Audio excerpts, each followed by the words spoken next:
Okay. So this was back in May. These immigration law firm they came to Salesforce. They were current partners to Salesforce, which means they were using some of our technology, but they weren't like fully invested in. They were kind of trying out, yeah, how is Salesforce? We've heard all about it. But come May, one of their C-suites reached out to us saying that I'm new in the seat. I've done digital transformations for multiple larger companies. The law firm that I'm in seat now for is looking at very ambitious growth. What can Salesforce do today to help us achieve that growth without adding additional heads? And that was the first call we had with the CIO. And he said, think of me as your partner and not as a client. If you guys can crack this code for us, build us a point of view, convince us that this is a good investment, I want to talk something long term. Right. So this is a very good buying sentiment. This is a stake, a very important shareholder, a decision maker, as we call it in the language of sales, reaching out to us, communicating their budget, the budget needs, authority, and timelines. So BANT, which is a very popular framework when you look at how to close sales, how to navigate sales, the BANT framework. So this was a textbook example of things were coming to us. We just had to crack the code. All right. So now we start trying to understand what's the scale of their issue. How many Salesforce licenses do they need? What kind of challenges are they looking to solve for? How does the discovery demo motion look like? Remember, I spoke about my role being something that I unpack the pain and then I deliver a proof of concept on it. How do you do that for a customer that's looking to solve such a big scale issue? Do I go into their systems? Do I spend a lot of time understanding their pain, building the perfect ROI? Or do I just, how do I wing it? Like, how do I make sure we're not delaying the purchasing timeline for me to do my due diligence? Now, which is where we started leveraging the expertise of other people. Like Salesforce is a big company. You're going to have someone that's run this motion before. We started speaking across the org. It's an org of about 4,000, 5,000 people in the small, medium market. At least one person ought to know how to handle this complexity. And we got in front of him. We explained our situation. They gave us some ways to go about this, right? What we did was a reverse architecture review. What it is the customer is walking us through the end to end of their process. So instead of me going in and solutioning and finding the pain, the customer is giving the pains to us. So in a 1 hour whiteboarding session, the customer mapped out how does the intake process, like which means how do they take new leads, how does case management happen, how do they work on your immigrants' files, and how do they eventually go to the court. They explained the whole process to us in 1 hour. And by that 1 hour, I was able to understand what products to position. My team was able to understand how to approach the conversation. And our first deal actually came without doing any collaterals. It was just presentation. It was worth $2 million. And that's just between May and June, right? So one lesson here is internal relationships are extremely important. Had we not trusted the judgment of this one person who'd never spoken to before but had experience in navigating the complexity of such a technical buying process, suggested us, you know what, don't, skip the traditional playbook, go for something non-linear, we wouldn't have closed it this quickly. That was the first stage of it. Now, everyone in our org, my leaders, my RVPs, my SVPs, my own solution engineering leaders, they're taking notice. Like, this is such a big account. What are they doing differently to make that kind of bet?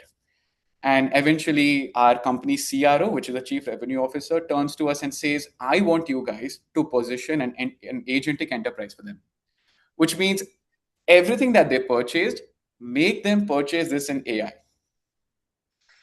And we had to do this in the next 6 months.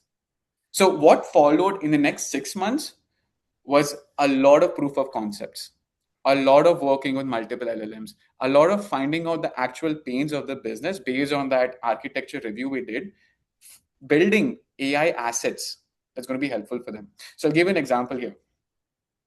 Something that law customers, you know what? Let me pause. I feel like I'm going on a tangent. How are you all tracking? Any questions on this so far? Does it all make sense? Anything that I can explain better and get you up to speed on? So what you're describing is what we used to call the fuzzy front end, meaning you're trying to determine what the product should be through a series of iterative kind of what if analyses and prototypes and experiments as well as some nonlinear thought processes, right? Exactly. You're not Exactly. trying to solve yesterday's problem, you're trying to solve today's and tomorrow's problem, and that might mean something totally different from what you've been doing. Exactly. Exactly, Professor. It was so different from what anyone had done. The work we did last year, Professor, has laid the foundation for how people should rethink bigger deals. So And when that's I said at the beginning of the course of the session today that new textbooks would be written based on processes that now are enabled through AI. I don't see that. I mean, I don't think that's a distant future. I think it's going to happen very soon, Professor. I totally agree with you. Now, it's happening now. You're That's doing it. You just said you're doing it today, right? Or even yesterday, right? Yeah, exactly. And like this whole deal was us replacing what we already sold. Like if you really think about it, everything we sold now make it AI. And CRMs are not meant to be an AI tool, but now we're creating a point of view that's like you can purchase everything but on AI, optimize your business completely, let it automate and run itself, right? And that's something we did for the next 6 months, Professor. We built a lot of AI point of views. We built a lot of AI assets. I personally was working on a lot of prototypes, understanding how different LLMs work, what are the strengths of different LLMs, how does tokenization work, how do you explain that business consumption model to a customer who's like new to the tech space, right? Like, what do law firms know about tech forward transformations? But having to explain them that, like, yeah, sure, you got a CRM, but now you got to buff it up, make an agentic experience for your customers, and automate your business. So this 9-10 month was not only one, the biggest digital transformation that law firm had taken over, but we were successfully able to create an agentic experience for them. Right? AI is here to stay. And we were there was a timing thing that the CIO was very forward in his thinking, but also we worked very, very hard to create value for AI. So when Professor you said earlier that hourly billing for consultants is out and it's going to be more outcome focused, that's exactly how we approached our AI models. Is how can we make this proof of concept a value driven product for you as opposed to, you know what, you're using Salesforce every hour you hit so many tokens, so this is your bill. No, you pay when you see value. And SaaS has not been that way before. SaaS pricing has always been per user, per license, seat based, regardless of your consumption. But now the pricing model has changed. It's all about consumption. It's all about value. It's all about, do I see value in this investment or not? And that's what's going to drive AI forward. And right there, in those last two or three sentences is the crux of the challenge that I see companies like Salesforce facing, right? In other words, you don't always pivot from one business model to the other in a perfect fashion, right? You have legacy customers, you've got revenue, you've got investors. God forbid your revenue dips in any given quarter, the Wall Street's going to kill you. So, how do you, in essence, how do you make this major transformation without skipping a step, without dropping a ball anywhere, right? And that's the value in diversification. I think professors like while they're aiming at these moonshot projects and all these experimental products and all of these like agentic perspective on things, they're also like these very rock solid foundational CRM tools, service tools, ITSM tools, project management tools that keeps the boat alive while these moonshot projects like try and work its charm in the market. Do you mind if I give an example that came to me while I was putting my slide Please, deck? please, I'd love to, please. I've got a lot of cars in my family, and I'm the one stuck with maintaining them. So I see my mechanic quite often every month, right? And it occurs to me that my mechanic knows an awful lot about me and my cars, but he's very rarely proactive. He's completely reactive. He waits until I call him, hey, I think I need an oil change. He'll say, which car? And I'll say, oh, the white Volkswagen or the blue Toyota, whatever it is. And he'll say, okay, great. I'll book you for next Tuesday at 3 o'clock, right? I say, fine, thank you. See you Tuesday. Here's the problem, right? What if I'm not monitoring this very closely? What if I let things go? What if I forgot to look at one of the vehicles and the oil change goes for a year or 2 years, right? My mechanic knows, for the most part, with a little bit of help from AI, when my car needs maintenance and when it doesn't. Why can't he reach out to me? why can't he proactively set up an appointment with me? Maybe his agent talking to my agent, right? Why is he waiting for me to call? If he's got an empty bay next Tuesday, why isn't he filling it with my car, knowing that my car needs an oil change, right? And I don't know of any mechanic that does this. And oh, by the way, we're surrounded by dozens of mechanics. So any of you looking for a project, just go to your local mechanic, knock on the door, and say, "Would you like me to help you implement AI in your shop?" And then when he says, "Ooh, what are you going to charge me?" Just say, "Pay me when I give you an outcome that's valuable to you." Yeah. That's what you say. Don't say, "Give me $14 an hour." No, no, no. Tell them I want to get paid based on the value I bring to you, right? If I can bring you 10 extra customers this month, that could be a couple $1,000, right? So give me a fraction of that, right? So that's what I would do. But I'm sorry, Shobhit, is that a good example? Professor, I was controlling myself from telling everyone, guys, this is just absolutely golden nugget of knowledge. Whatever Professor just said about reactive versus proactive versus outcome-based billing versus how do you actually create that vision. I wish I'd known this sooner, not 1 year in the seat, Professor. I think what you just said there was, it was amazing. I was controlling myself to not say, guys, listen, guys, this is awesome. I totally agree with this. This is exactly how I see AI transforming us. Well, come back to campus, give us more tuition, and you can get more. Unfortunately, you already have a master's, so I don't think we can give you a second one. But anywhere on the campus, you'll hear more of this stuff. I mean, we're looking at this the same way you are. You're Absolutely. under the gun, right? You're looking at it under the gun. You have to deliver, and if you don't deliver, your business, your support teams are in trouble. I look at it from an academic perspective, saying, how is this going to change what we consider to be state of the art in terms of process, right? In terms of how we do business. What is a project manager? What is a product manager under these conditions, right? And I don't It's necessarily have all the answers. I mean, right now, I feel like I have more questions than answers, right? yeah. So do I. How's my role going to change with time? But you can't slow down, and you have to speed up because the world's going faster, right? Absolutely. Yeah. Right there with you, Professor. I absolutely love everything that you said. And there's something I talk with my colleagues, my important leadership is what's evolution for us? How can we be ahead of it as opposed to catching up? The whole reactive phrase that you spoke about. And everything that we just spoke about, everything leading up to this conversation, Professor, this contract that I'm telling you about is valued at 25 million as we speak of today. It's historic in many ways. One, there has not been a law firm in SMB that made that kind of business for Salesforce, and also two, it's not even been a year since Salesforce announced becoming agentic, and we already have $20 million worth deals from it. Wow. And I that's got a I got a sister working in a law firm downtown, so send me a little blurb and I'll forward it to her. Maybe she I would can. love to. I have so many assets built out. Maybe she wants to shake some trees over there. But from what I can tell, a lot of law firms don't want any trees shaken. They're very set in their ways. Oh yeah, They've been doing things the same way for 50 years, right?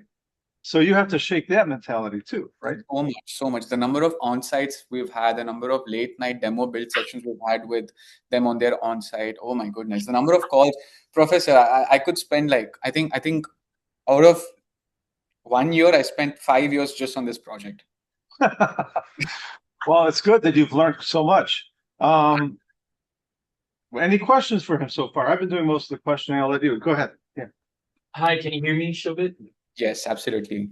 Awesome. Yeah, but basically my question is the scope of the project was to accelerate the customer from when they go into the law firm to get them in front of a judge, right? That's what the tool is for, like getting rid of those bottlenecks in the process. So that's a very good question. Do you mind also sharing your name just so I can? Yeah, Nicholas. Nicholas, awesome. That's a fantastic question. Typically, so it started off as a very simple pain point that we want to have. We're going. So let me backtrack. We're expecting a lot of inquiries this year, and as it pertains to immigration, we want to be able to support that kind of volume without adding additional heads in the system, which means without hiring more. How do we achieve the same level of efficiency, same level of revenue generating, and how can we keep our book of business clean, right? Which means how can we make sure that there is more value per person being delivered from the company? right? So it started off as a very broad statement. It was up to us to figure out, what does revenue mean for you? What does headcount growth mean for you? What does value per person mean for you? How do you quantify all of this? And So I was going to ask, does the law firm work on hourly pricing? Did you move them or try to move them to outcome-based pricing? no, we let them have their own structure. We changed ours. Okay, okay. Got it. We changed the way we were licensing them. So the way we thought of it is between someone signing up with the law firm and between someone talking to someone with the law firm, right? So you have a lead intake process and you have someone actually calling them and saying, yeah, we saw your name signed up on a form. How can we help you? We'll use one tool for that, specifically for that. Then once they decide, yeah, this person is actually a good fit and something that some of the concerns that they raise are actually within our wheelhouse, all the way to collecting documents, organizing their case, and passing it to an attorney, another product. Now you want to do billing because attorneys are paid hourly. Some attorneys are paid by the sessions. You need a quoting tool for that. All right, we will put a quoting tool for you guys. Now came the challenge that uh, how do you make sure all this is working seamlessly with each other? How's the data flow between my sales motion to my case management motion to my quoting motion smooth? All right, let's sprinkle in AI for you guys. Here's an art of the possible for you, right? Perfect. We have a good engine that's working with current leads, but I want to reach out to more leads and find a growing business. So you're talking marketing? Yeah, we want a marketing solution. All right, we'll give you a marketing tool as well. Here's what it'll do for you, and here's how AI can buff it up more. So do you see how we took such a high level problem, broke it down into chunks, understood what's important for the customer, which is like, we don't need to reinvent the wheel. We want to make sure our operations are smooth. All right, let's create individual product for you. It's going to be relevant for your business and buff it up with AI. So you're just like autonomous. You don't have to worry about what it's doing. Does it make sense? Yeah. In fact, it's almost quoting from my slides in terms of breaking it up into chunks and managing each as a component of the whole, and understanding how to integrate and how to manage the agents so that they interact with each other, right? Yes, setting the guardrails, making sure they don't hallucinate. Big challenges in the industry. Still so new, but everyone's expecting outcomes, and we just have to deliver. But yeah, it makes sense now, but like it took 11 months to get here. So it was an iterative process, and we had great partners who were willing to adopt with us. It's like you said, Professor, they're set in their ways. It's difficult to shake them up. But sometimes like you have enough champions on your corner who see the vision you're after and can vouch for you internally. Again, influencing without authority. Big part of being a PM. And sometimes it's bringing knowledge and questions and the art of the possible to the discussion, right? Well said. Yeah. Now, I know you wanted me to keep this within 30 minutes. I have one last slide to go over. Do you prefer me giving it as a handover, or would you like me to like quickly go through it? One last slide. One last slide. Yeah, it's just how can anyone feel confident with today's world, right? Like what can they do? Um, so I'm an MEM grad. I live and breathe MEM. I speak so highly of it. I think everything that we've done in MEM has taught me so much. I continue to speak about this and be a very big representation within my company. When folks say, "What did you do?" I said MEM at Northwestern and explain them what it is. And I've broken it down into what I think are three fundamental pillars. Like when we think about in my role, I have to influence without authority. I don't have a leadership title, but I have to behave like one. I have to guide people. People are going to trust my judgment to create $1 million worth of POVs on the line and try to not embarrass themselves, right? So it's a lot of influencing without authority, and I've broken it down into three levels, right? You want to always make sure that you're framing the problem right. So this could mean in the context of, let's say, talking to potential interviewers or even clients tomorrow, understand the why, right? Stick to first principles. Go high level on your problem statements. Don't pigeonhole, or at least something I used to do early as an SE is pigeonhole myself into solutioning. No, understand the nature of the problem. Go very high level. In my world, that means what sort of business are you in? How do you make money? How many people are in your business? What departments do you function? Perfect. What's a day in your life like? So I always try to layer my questions, start very high level and then go down. That could be the same for you when you're interviewing, when you're working on different projects, when you're interacting with people. Is start high level, get context of their problems, get context of what kind of interaction you're expecting with them. It's easy for you to frame and align with them. And of course, that comes with clarifying what success criteria are, what constraints you should account for, and have an idea of trade offs earlier on. That could also mean for you when you're interviewing, I need sponsorship, I might have to move locations. Fine, that's a trade off. When you're doing project management, stakeholders might have different personalities. How do you give and take with them? That's a judgment you'll have to make on the fly. But again, just do think about that when you're having a conversation earlier on. I'm going to pause and see. Any questions on this, Professor? Any comments? No questions. I think they all got it. Awesome. Now, the second piece might be more relevant to today's context. I think it's important to understand what AI is solving for. Right? It's important to understand that every LLM has its own strengths. Understanding how LLMs are being utilized, what's the success criteria of LLMs these days. It's tokenization. How many tokens of a certain LLM are being consumed? Tokens for what? Token to perform action. What sort of action?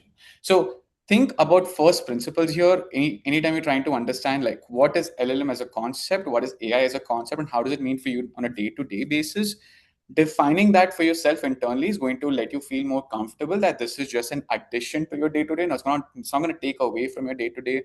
It's also going to help you sound more educated in the way of that there's no paranoia around AI, but more acceptance around it because it's here to stay. Let's see, what else have I written here? Yeah, I think that's about it when it comes to operating in ambiguity. It's a big part of being a PM as well. You can only connect the dots looking back and not moving forward. But before I move into my last point, thoughts, comments, questions? Well, this resonates with me. I mean, I had a lot of ambiguity in my days on the job, and I'm sure the ambiguity has only gotten worse because AI is moving so quickly. People's perceptions of it are all over the place. It's probably overstated in terms of what it can do. Yeah. It's also understated in terms of what people may be surprised at what it can also do. So it works both ways, right? And your job is to kind of find that line of reality between the fantasy and the fear, right? Exactly. Be a technical advisor. That's how I look at my role.